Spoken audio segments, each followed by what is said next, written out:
So hello friends, welcome back to another new video. तो कल guys CET cell की तरफ से एमबीए सीईटी के री एग्जामिनेशंस के ऊपर हमें जो ऑफिशियल अपडेट है वो देखने को मिला। जैसे ही गाइस ऑफिशियल अपडेट आया तो काफ़ी सारे स्टूडेंट्स ने बहुत डिफरेंट जो क्वेश्चंस है वो पूछे। तो जो भी इंपॉर्टेंट क्वेश्चंस है गाइस, इन सभी के जो आंसर्स है वो मैं आपको इस वीडियो में दूंगा। एंड ये भी बताऊंगा कि जो स्टूडेंट्स को 180 मिनट्स मिले उन्हें कैसे पता चलेगा कि उन्हें 180 मिनट्स मिले थे एंड उनका जो पेपर है वो कैंसिल किया जाएगा। तो उसके ऊपर भी एक जो अपडेट है वो आया है, तो वो भी बताऊंगा। तो वीडियो एंड तक देखते रहिए ताकि आपको सारी जो इन्फॉर्मेशन है वो मिल जाए। तो आपको आ जाने का इस ऑफिशियल वेबसाइट पे, यानी यहाँ पे आपको MBA MMS CET पे क्लिक जो है वो कर देना है। तो सबसे पहले तो गाइस कल का नोटिफिकेशन मैं आपको फिर से दिखाता हूँ ताकि आपको जो अपडेट है वो क्लियरली पता चल जाए। तो सबसे पहले तो गाइस यहाँ पे यही मेंशन है कि जिन स्टूडेंट्स को टेक्निकल इश्यूज़ हुए थे, अगर उन्हें री एग्जामिनेशन देना है तो वो री एग्जामिनेशन जो है वो दे सकते हैं। एंड इसके अलावा जो स्टूडेंट्स चाहते हैं कि उन्हें री एग्जामिनेशन देना है, जिन्हें कोई भी प्रॉब्लम फेस नहीं हुए थे, तब भी अगर उन्हें री एग्जामिनेशन देना है तो वो भी दे सकते हैं। ये फर्स्ट पॉइंट में जो है वो क्लियर किया था, ठीक है। फिर सेकंड पॉइंट में बताया गया था कि जो PWD कैटेगरी के स्टूडेंट्स होते हैं, मतलब PWD मतलब जो फिजिकली हैंडीकैप होते हैं या फिर जिन्हें प्रॉब्लम्स होते हैं, तो उन्हें एक्स्ट्रा टाइम जो है वो दिया जाता है, ठीक है। अगर वो कैटेगरी के स्टूडेंट्स के अलावा किसी अदर कैटेगरी स्टूडेंट्स को 180 मिनट्स मिलते हैं एंड वो पेपर देता है एंड सबमिट करता है, तो उनका जो पेपर है वो कैंसिल किया जाएगा, ठीक है। तो ऐसे यहाँ पे जो अपडेट है वो हमें देखने को मिला था। अब काफ़ी सारे स्टूडेंट्स का ये पूछना है कि हमें कैसे पता चलेगा कि हमें 180 मिनट्स मिले थे। हमें तो शो हो रहा था 180 मिनट्स मिले हैं एंड जैसे ही 150 मिनट्स हो गए तो पेपर बंद हो गया। ऐसे भी काफ़ी सारे स्टूडेंट्स का पूछना है। तो अब इसके ऊपर कैसे पता चलेगा, तो उसका अपडेट आ चुका है। क्या आएगा इस अपडेट, चलिए बताता हूँ। तो यहाँ पे नोटिफिकेशन आया है, please refer to the notification. जो अभी मैंने नोटिस दिखा है उसे रेफर करने के लिए बोला है।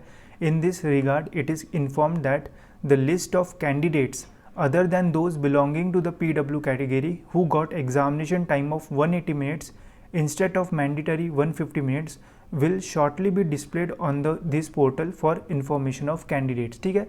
तो इसमें क्लियरली लिखा है कि PWD कैटेगरी के अलावा स्टूडेंट्स, जो भी स्टूडेंट्स हैं, उनको अगर 180 मिनट्स मिले होंगे तो उनकी एक जो लिस्ट है वो आएगी इसी पोर्टल पे, जिस लिस्ट से आपको पता चल जाएगा कि आपको जो 180 मिनट्स मिले हैं वो मिले थे या फिर नहीं मिले थे, ठीक है। एंड जिन स्टूडेंट्स को 180 मिनट्स मिले होंगे तो उनका जो पेपर है वो कैंसिल किया जाएगा एंड उनको कंपलसरी जो री एग्जामिनेशन है वो देनी होगी, ठीक है। तो अब जो 180 मिनट्स एंड 150 मिनट्स वाला जो भी प्रॉब्लम था वो सॉर्ट हो जाएगा। जैसे ये लिस्ट आएगी तो आपको पता चलेगा। अगर उस लिस्ट में आपका नाम रहेगा तो आपको जो एग्जामिनेशन है वो देना पड़ेगा। अगर उस लिस्ट में आपका नाम नहीं रहेगा तो फिर वो ऑप्शन आपके पास रहेगा कि आपको एग्जामिनेशन री एग्जामिनेशन देनी है या फिर नहीं देनी है, ठीक है। तो ऐसा रहेगा।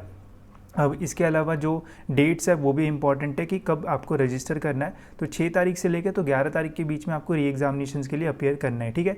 जिन स्टूडेंट्स को प्रॉब्लम नहीं थे उनके ऊपर डिपेंड है, ठीक है। इसके ऊपर भी मैं वीडियो बनाऊंगा कि देना चाहिए नहीं देना चाहिए, तो थोड़ा वेट करना। जो इंपॉर्टेंट चीज़ है वो बता देता हूँ। तो 6 तारीख से लेकर तो 11 तारीख के बीच में आपको जो है वो रजिस्टर करना है। अभी तक जो री एग्जामिनेशन की जो लिंक है रजिस्ट्रेशन करने की वो अभी तक नहीं आई है। जैसी ही आती है स्टेप बाय स्टेप कैसे रजिस्टर करना है वो मैं आपको बताऊंगा। काफ़ी सारे स्टूडेंट्स ने ये भी पूछा कि क्या हमें एक्स्ट्रा और फीस पे करना पड़ेगा। तो आई डोंट थिंक कि आपको कोई भी जो फीस है वो पे करना पड़ेगा, क्योंकि ये री एग्जामिनेशन है। CET सेल की तरफ से इश्यूज़ थे, हमारी तरफ से कुछ भी प्रॉब्लम नहीं हुआ था। तो आई थिंक कि फ़ीस पे करना नहीं पड़ेगा। जैसी ऑफिशियल लिंक आती है मैं आपको और डिटेल में जो अपडेट है वो दे दूंगा, ठीक है। इसके अलावा काफ़ी सारे स्टूडेंट्स का ये पूछना है कि अगर हम री एग्जामिनेशन देते हैं एंड पहली एग्जामिनेशन हमारी अच्छी गई एंड दूसरी एग्जामिनेशन भी हम देते हैं, तो जो स्कोर है वो पहली एग्जामिनेशन का लिया जाएगा या फिर दूसरी एग्जामिनेशन का लिया जाएगा। तो ये मैंने आपको कल ही बता दिया था।